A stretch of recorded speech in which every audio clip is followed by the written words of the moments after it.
Ya lo sabéis, los niños afectados por DD3XE viven problemas de emoción, de estrés, y nuestra próxima invitada ha tratado de describir estas emociones y los comportamientos que la acompañan gracias al estudio Bingo, que no afecta solo al síndrome del cual hablamos hoy.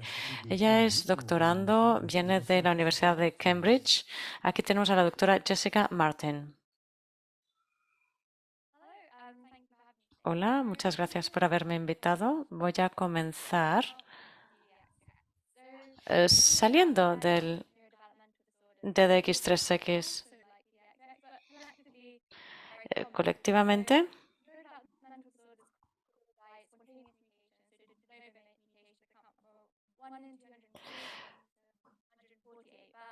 tenemos problemas de dificultad del sólido, del volumen. Sabemos que los síntomas mentales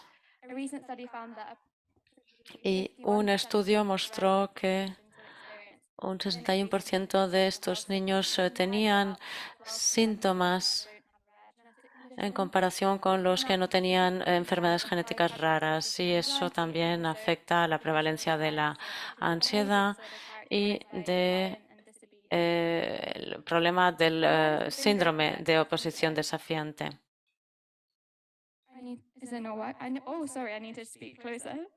Tengo que acercarme al micro. Sí.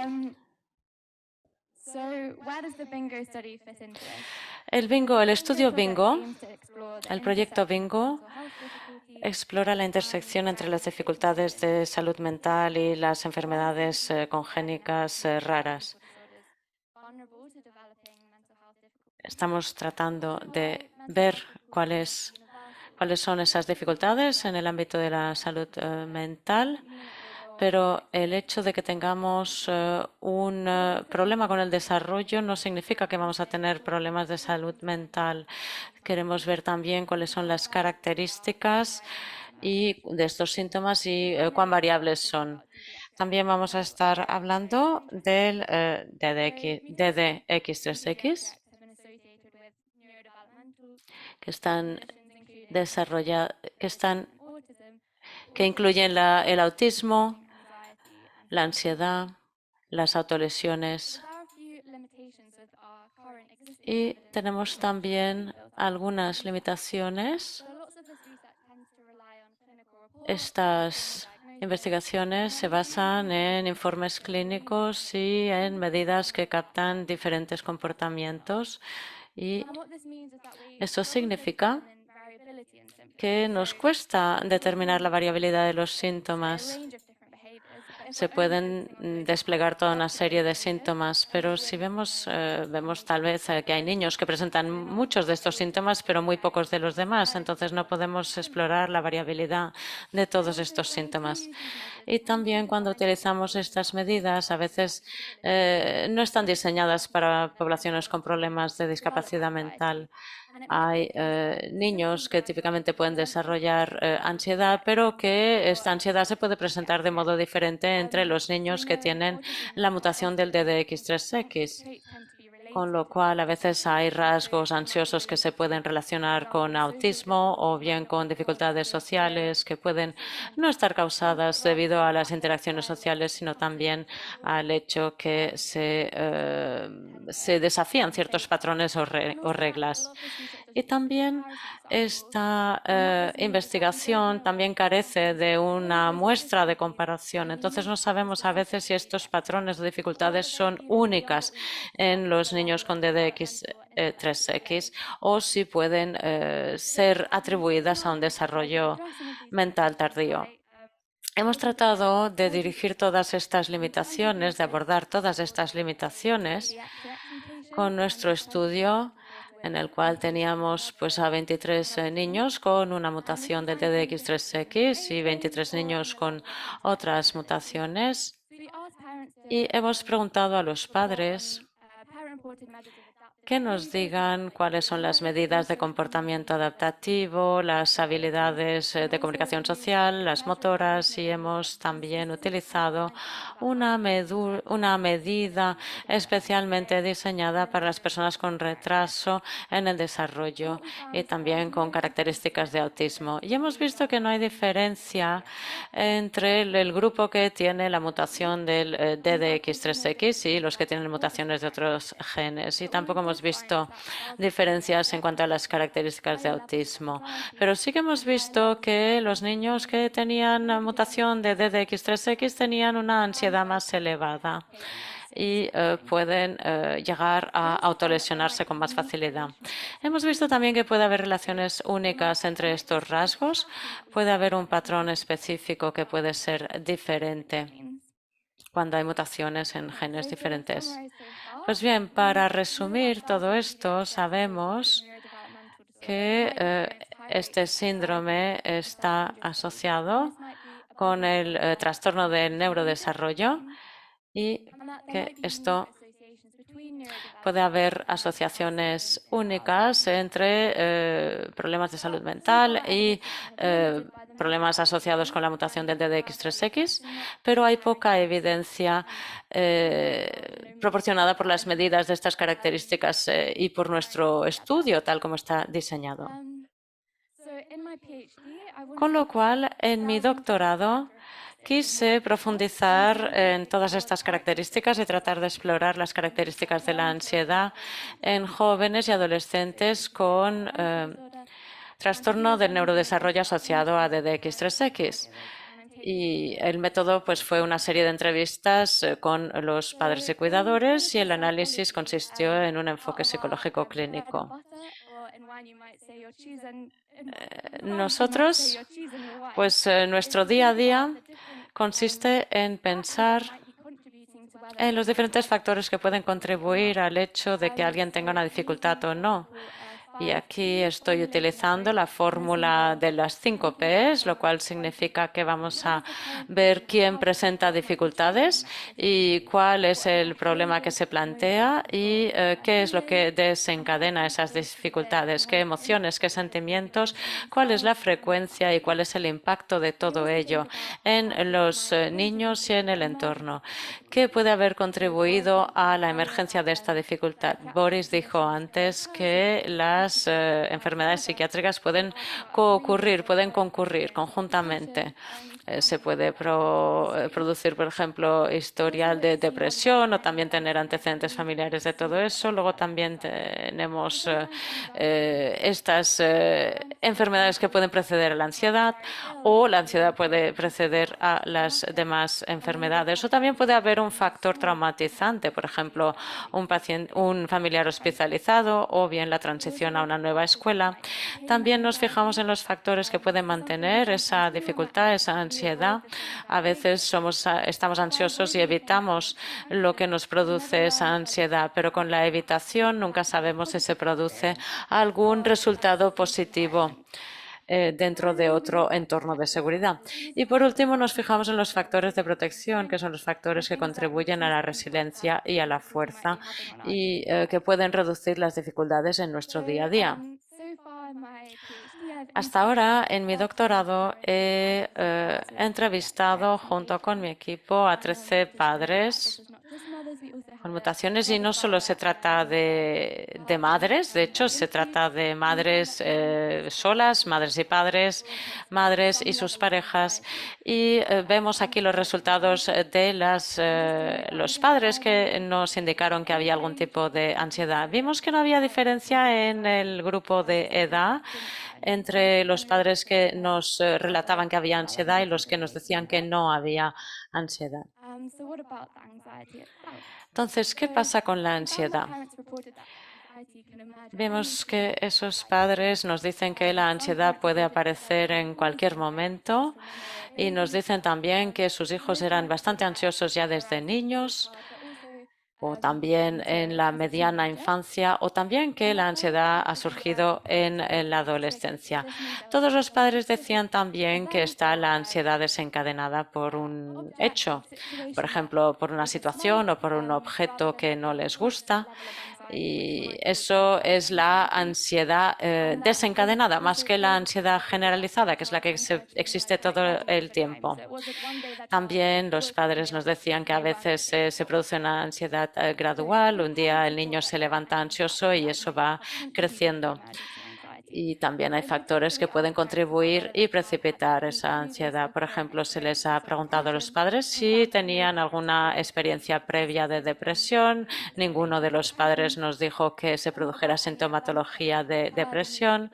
Y luego hay otros factores que pueden haber precipitado la aparición de la ansiedad. Un padre nos dijo que se inició la ansiedad a raíz de ese cambio de escuela y de la dificultad de realizar nuevas amistades o de abandonar a las viejas amistades. Pues bien, esos fueron factores que contribuyeron a esa ansiedad percibida. ¿Cuáles son los factores que desencadenan esa ansiedad? Pues las cuestiones que hacen que el niño esté ansioso. Pues los padres indicaron toda una serie de factores o de patrones que podían causar esa ansiedad. Por ejemplo, pues cuando vamos al supermercado está ansiosa, o cuando vamos al parque y ve a un perro está ansiosa. Los padres nos indicaron toda una serie de hechos, por ejemplo, los cambios de rutina, las nuevas situaciones y cuestiones sensoriales, de sensibilidad sensorial. Y simplemente notar también que uno de los padres nos habló de fobias específicas a los perros, por ejemplo. Vemos que hay, por lo tanto, diferentes factores que pueden desencadenar esa ansiedad. También la falta de sueño o las situaciones de bajo rendimiento social. ¿Cuáles son los comportamientos que muestran los niños cuando están ansiosos? Hemos pedido a los padres que nos describan qué hacen sus hijos cuando están ansiosos. Pues se producen cambios en la comunicación, si se producen cambios físicos en el cuerpo o síntomas fisiológicos, como por ejemplo tener un latido más fuerte o respirar más profundamente o jadear o enrojecerse. La verdad es que los padres nos hablaron de muchos cambios y los cambios más comunes eran llorar, el habla repetitiva, el mantener las distancias, la tensión muscular y el hablar con otros. Y una de las cosas que vimos y que era una dificultad para los padres era relatar esos síntomas. A veces es difícil, por ejemplo, pues comprender si el latido del corazón está cambiando cuando uno está estresado. También he dicho que se ha utilizado el mismo marco para medir el cuadro de ansiedad de William, que es otro síndrome diferente. Bien, pues esto por lo que se refiere al comportamiento. También pusimos a pensar en la frecuencia de esa ansiedad. Los padres dijeron que la ansiedad era más frecuente en las niñas y les preguntamos si se producía una vez por semana, una vez al día y también que evaluasen el grado de ansiedad. Hemos visto que puede haber también algunos síntomas fisiológicos, pero que no impiden el funcionamiento diario. Hemos visto que muchos padres nos decían que la ansiedad realmente no impactaba al niño en el día a día. Y algunos padres dijeron que la ansiedad tenía un impacto significativo en la capacidad del niño de realizar sus actividades diarias. Por lo tanto, aquí tenemos el impacto de la ansiedad y ahora vamos a ver las estrategias para manejar esa ansiedad. Hemos visto los factores perpetuadores, los que mantienen la ansiedad, pero vamos a ver también cómo lidiar con ello. Hemos visto que los padres tienen estrategias activas, pero también estrategias de evitación, estrategias para dar seguridad, reconfortar. Por ejemplo, pues se pueden dar las mantas protectoras o distracciones como dibujar o cantar, cualquier actividad que le guste a la niña o al niño. Y también evitar los desencadenantes y los eventos que causan esa ansiedad. Y cómo ¿Cómo lo llevan los padres y los niños? Pues bien, les pedimos que lo midieran en una escala del 1 al 10. Y vemos aquí las puntuaciones y la verdad es que hay mucha variabilidad. Hay muchos padres que encontraban muy difícil poder manejar la ansiedad de los niños, mientras que otros no. Pues bien, aquí tenemos un resumen. En nuestra evidencia sacada de las entrevistas preliminares, vemos que la ansiedad tiende a ser una respuesta a ciertos desencadenantes, como por ejemplo nuevas situaciones, cambios de rutina, sensibilidades sensoriales, que hay mucha variedad de comportamientos de ansiedad, pero los comportamientos comunes incluyen el llanto, el habla repetitiva, la distancia del desencadenante. La ansiedad es frecuente y leve o moderada en su gravedad, y los padres utilizan toda una serie de estrategias de gestión de esa ansiedad. ¿Y qué pasa entonces? ¿Qué hacemos a continuación? Pues bien, hemos visto que tenemos que comparar las muestras y ver si esos comportamientos son únicos en niños con mutación del DDX3X o bien si son diferentes de los de otros niños. Eso es lo que he tratado de hacer en mi doctorado. He tratado de comparar esos trastornos del neurodesarrollo y salud mental entre estos niños y otros grupos, ver también algunos comportamientos desafiantes, ver qué ocurre también con los rasgos de estas situaciones. También hemos querido explorar algunos patrones que pueden contribuir a la ansiedad y nos hemos fijado, por ejemplo, en la comunicación. Hemos visto, por ejemplo, el movimiento, la dificultad de producir palabras puede contribuir, por lo tanto, a la dificultad del lenguaje. Si uno no es capaz de expresar lo que siente, pues eso puede generar también ansiedad debido a esa dificultad de comunicación. También hemos visto cuál es la autorregulación, es decir, cómo uno controla sus emociones cuando algo realmente nos emociona o cuando algo nos da rabia. Hemos visto cuáles son los rasgos que se producen, por ejemplo, cambios en el pulso, en los latidos del corazón. Por ejemplo, esta soy yo y tengo un monitor que mide mi frecuencia cardíaca, con un monitor también, y tenemos pues toda esta serie de herramientas y que habréis visto también en Instagram o Facebook. Tenemos esos pequeños juguetes o caprichos que dan los padres pues como premio. Por ejemplo, tenemos aquí esta golosina que se puede dar y se puede dar una segunda golosina si esperas. Cuando yo me voy de esta sala, pues podrás obtener 2 golosinas. Pues así podemos medir también los comportamientos cuando estamos planteando una situación. Vemos qué es lo que pasa cuando no pueden tener lo que desean, o al revés, vemos qué pasa cuando les damos un premio, pero también se lo quitamos. Les damos un juguete y se lo quitamos. Es interesante ver la capacidad de regular las emociones. Sobre todo, pues si uno regula o no las emociones, pues podemos ver también cómo va a gestionar su ansiedad. ¿Y por qué? ¿Por qué esto cuenta? ¿Por qué tiene importancia? Pues bien, con esta investigación podemos identificar algunos rasgos y comportamientos que pueden indicar ansiedad en niños con DDX3X. También se puede relacionar esto con las dificultades del lenguaje, porque si uno no puede comunicar sus sentimientos, pues será difícil que exprese esas emociones.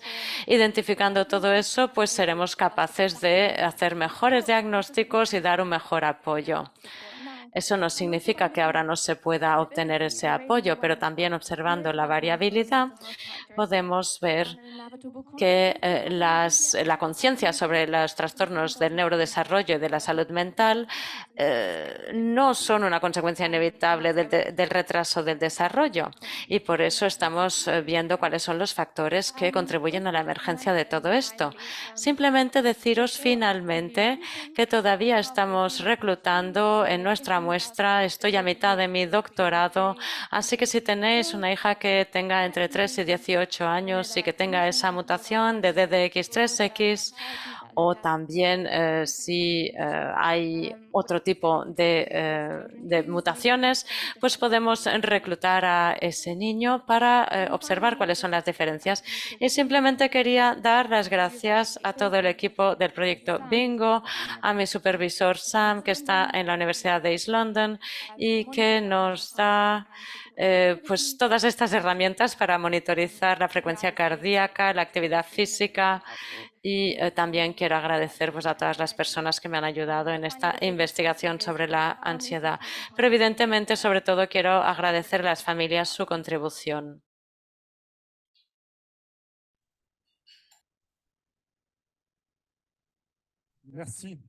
Muchísimas gracias. Vamos a pasar a la diapositiva anterior para tomar nota de las direcciones. Si sus compatriotas del rugby son igual de rápido que usted, bueno, mañana en el partido se van a comer vivos a los franceses. Los intérpretes han seguido bien, así que